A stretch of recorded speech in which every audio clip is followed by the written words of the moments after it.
जय हिंद दोस्तों, आपका स्वागत है आपके अपने channel MSF army news and history पर। आज आपको बहुत ही दुख के साथ बताना पड़ रहा है कि राजस्थान के सीकर जिले के श्री माधोपुर तहसील के सावलपुरा तवरान की ढाणी लोहिया चुड़ला गांव निवासी रतनलाल गुजर शहीद हो गए। शहीद रतनलाल गुजर सन 2014 में ITBP में भर्ती हुए थे। भर्ती होने के बाद ट्रेनिंग पूरी करने के बाद पहली पोस्टिंग त्रिपुरा में गए थे और उसके बाद हाल फिलहाल उनकी पोस्टिंग उत्तराखंड में थी, जहाँ पर वो अपनी सेवाएं दे रहे थे। शहीद रतनलाल गुजर अपने 4 भाइयों में सबसे छोटे थे। उनके एक सबसे बड़े भाई रामपाल गुजर जो कि भारतीय सेना में थे और वो जम्मू कश्मीर में 2021 में लड़ते हुए शहीद हो गए थे। और उनके परिवार में उनके माता पिता पत्नी बलेश देवी और 3 बच्चे हैं, जिसमें 2 बेटी और 1 बेटा है। सबसे बड़ी बेटी तनु जो कि 8 साल की है, उससे छोटा बेटा सुखराम जो कि 5 साल का है और सबसे छोटी बेटी काजू जो कि 2 साल की है। शहीद रतनलाल गुजर के पिता बीरबल गुजर और 2 बड़े भाई मोहनलाल गुजर और रोशन गुजर ये सभी खेती बाड़ी का काम करते हैं। आपको बता दें कि शहीद रतनलाल गुजर 1 महीने पहले ही छुट्टियां बिताकर वापस ड्यूटी पर गए थे और 3 मई 2025 को बड़े भाई रामपाल गुजर की पुण्यतिथि पर वापस छुट्टी आने वाले थे, लेकिन भगवान को तो कुछ और ही मंजूर था। आपको बता दें कि शहीद रतनलाल गुजर हाल फिलहाल उत्तराखंड में 14 बटालियन ITBP में तैनात थे, जहां पर वो बर्फीली पहाड़ियों में अपनी ड्यूटी कर रहे थे।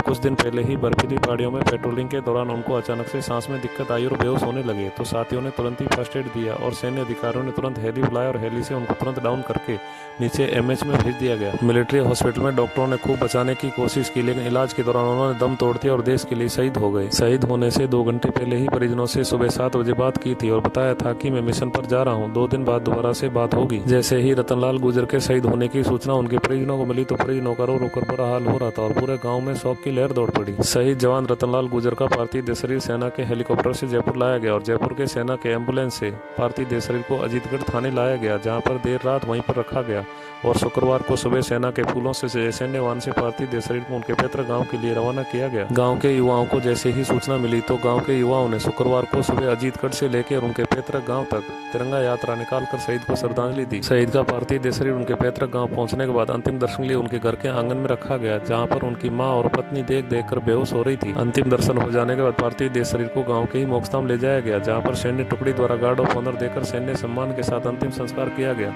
जिस तिरंगे में लिपट कर आए थे वो तिरंगा उनके पिता को सौंपा और 5 साल के बेटे ने मुखाग्नि दी और हमेशा हमेशा के लिए पंचतत्व में विलीन हो गए। हम सलूट करते हैं, नमन करते हैं देश के ऐसे वीर जवान को जो देश की रक्षा करते करते अपने प्राण न्यौछावर कर देते हैं। जय हिंद।